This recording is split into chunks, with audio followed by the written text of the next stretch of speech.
안녕하세요. 풋볼 포레스트입니다. 광주FC의 감독인 이정효 감독이 최근 대한민국 최상위 리그인 K리그1에서의 성과로 인해 차기 국가대표 감독으로도 거론이 되고 있고, 사실상 K리그 내에서 가장 낮은 레벨의 예산을 가지고도 팀을 AFC 챔피언스 리그로 올려놓는 엄청난 성과를 달성했었는데, 놀랍게도 이정효 감독과 광주FC는 AFC 챔피언스 리그 출전 자체가 처음 있는 일임에도 불구하고 수요일 저녁에 있었던 경기에서 그야말로 기적같은 역전 승리를 거두면서 AFC 챔피언스리그 8강전에 진출하는 새로운 역사를 써내는 데 성공했습니다. 이정효 감독의 광주FC가 올 시즌 아시아 무대에서 정말 엄청난 돌풍을 일으키면서 한국을 넘어 아시아 무대에서도 이정효 감독의 행보가 정말 심상치 않습니다. 이정효 감독은 2022년 당시 2부 리그에 속해 있었던 광주FC를 통해 프로감독 커리어를 시작을 했었는데, 이정효 감독은 광주FC 감독 부임 첫해 프로감독으로서는 데뷔 시즌이었음에도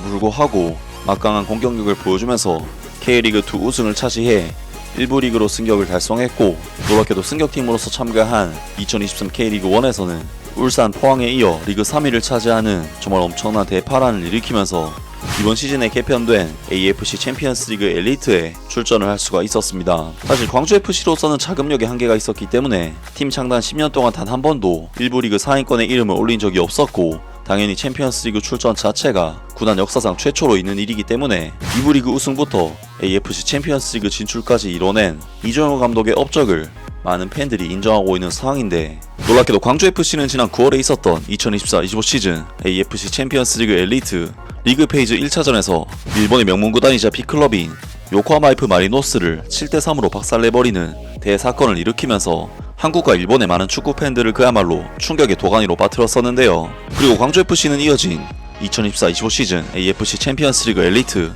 리그 페이지 2차전에서 또다시 일본 빅클럽인 가와사키 프론탈레를 만났는데, 광주FC는 원정 경기였음에도 불구하고 또다시 1대0으로 승리를 거두면서 2연승을 달성했습니다. 그리고 여기서 그치지 않고 광주FC는 3차전에서는 말레이시아의 바이에른 뮌헨, 파리 생제르맹 같은 클럽인 조우루 다룰 탁짐을 상대로 3대1 승리를 거머쥐었고, AFC 챔피언스리그 3경기에서 모두 승리를 거두면서 이번 시즌 AFC 챔피언스리그 리그 페이지에서 유일한 3전 전승팀으로서 리그 1위를 기록하는 기염을 토해냈습니다. 그리고 광주FC는 이어진 챔피언스리그 4차전에서는 일본의 강호 비셀 고베를 상대로 원정 경기를 치렀고, 비셀 고베를 상대로는 다소 무기력한 경기력을 보이면서 0대2로 완패, 3승 1패의 성적을 기록하게 됐었는데요. 그리고 리그 페이지 5차전에서는 중국 슈퍼리그에서 준우승을 차지한 강팀 상하이 선화를 상대로 또다시 중요한 경기를 치렀고, 상하이 선화는 광주FC 선수들을 잡기 위해 온갖 거친 플레이를 일삼으면서 광주 선수들이 상당히 위협을 받았지만 결국에는 1대0으로 광주가 승리를 거두면서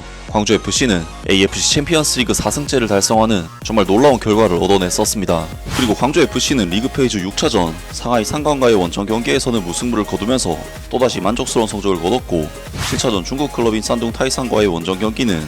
아쉽게 1대3 패배, 8차전 태국의 부리람 유나이티드와의 홈 경기는 2대2 무승부로 리그 페이지를 마치면서 광주FC는 총 4승 2무 1패라는 엄청난 성적으로 AFC 챔피언스리그 리그 페이지 4위를 기록 16강 진출을 달성하게 되었습니다. 하지만 광주FC는 16강에서 하필이면 J리그 클럽인 비셀 고베를 상대하게 되었는데, 광주FC는 비셀 고베와의 리그 페이지 맞대결에서 이미 0대2로 패배를 당한 바 있고, 이정효 감독은 비셀 고베를 10번만 넣어도 한 번도 못 이길 것 같다면서 벽을 느낀 듯한 인터뷰를 남겼었기 때문에 정말 너무나도 힘들어 보이는 매치업이었는데요. 그리고 실제로 광주FC는 지난주에 있었던 16강 1차전 비셀 고베 원정 경기에서는 또다시 무기력한 경기력과 함께 0대2로 패배를 당했었고, 바로 오늘 저녁 광주FC는 두 골이 뒤진 채로 자신들의 홈에서 16강 2차전 경기를 치르게 됐었습니다. 이번에 광주FC가 상대한 비셀 고베는 지난 시즌 일본 J리그에서 21승 9무 8패의 성적으로 리그 우승을 차지한 일본의 챔피언 팀으로서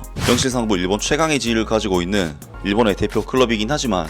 비셀 고베는 이번 2025 시즌 들어서는 0승 3무 1패라는 최악의 성적으로 강등권까지 떨어져 있는 상황이기 때문에 광주FC로서는 그래도 최근의 팀의 기세를 생각했을 때는 충분히 역전을 시도해볼 만한 매치업이라고 할 수 있었고,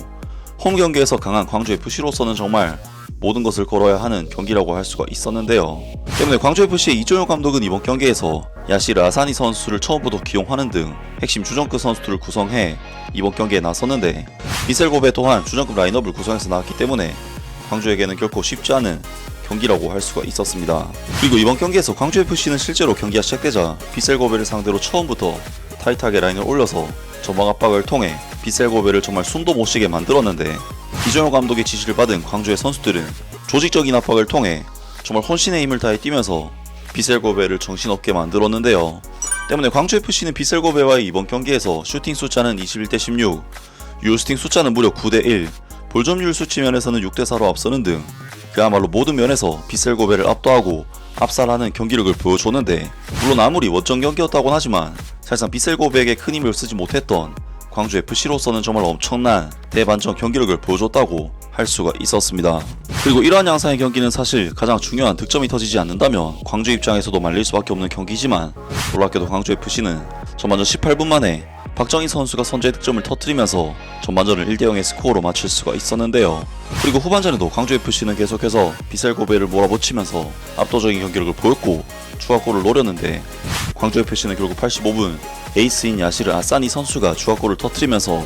2대 0의 스코어를 만들어냈고 합산 스코어 2대 2로 연장전에 돌입하게 되었습니다. 그리고 완전히 기세가 오른 광주FC는 결국 118분 야시르 아사니 선수가 기적의 역전골까지 터뜨리면서 3대 0의 스코어로 빗셀고베를 완벽하게 무너뜨렸고 합산 스코어 3대 2로 이번 챔피언스리그 16강에서 승리를 거둬 AFC 챔피언스리그 8강 진출에 성공했습니다. 사실 광주FC는 겨우 리적 시장에서 이균, 허율 등 핵심 선수들을 내보냈기 때문에 불가능에 가까워 보이는 도전이었지만 0대 1을 3대 2로 역전시키는 기적의 역전 승리로 역사적인 AFC 챔피언스리그 8강 진출을 달성해냈는데요. 확실히 이정효 감독은 단순히 팀의 전체적인 빌드업이나 압박에 대한 디테일도 굉장히 높은 수준으로 구사하는 모습을 보여줬지만, 선수 한 명 한 명의 특성을 고려한 세부적인 전술과 선수 개개인의 역할에 대한 주문 등 세부적인 부분에서 특히나 깊이가 있었기 때문이라고 할 수 있고, 선수 한 명 한 명이 살아서 움직이는 듯한 플레이를 보여주는 광주의 경기력은 당연히 처음 접하는 AFC 챔피언스리그 팀들에게는 대처하기가 어려운 유형의 팀이라는 생각이 듭니다. 물론 이정효 감독은 워낙에 뚜렷한 자기만의 색깔과 자기 주장을 펼치는 감독인 만큼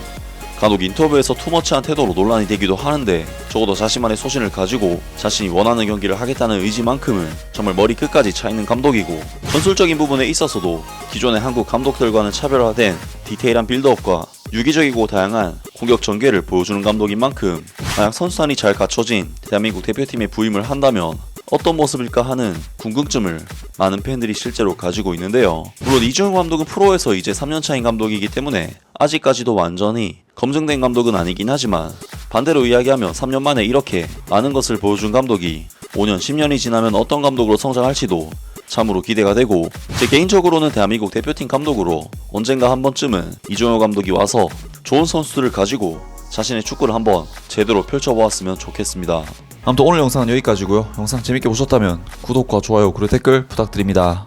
감사합니다.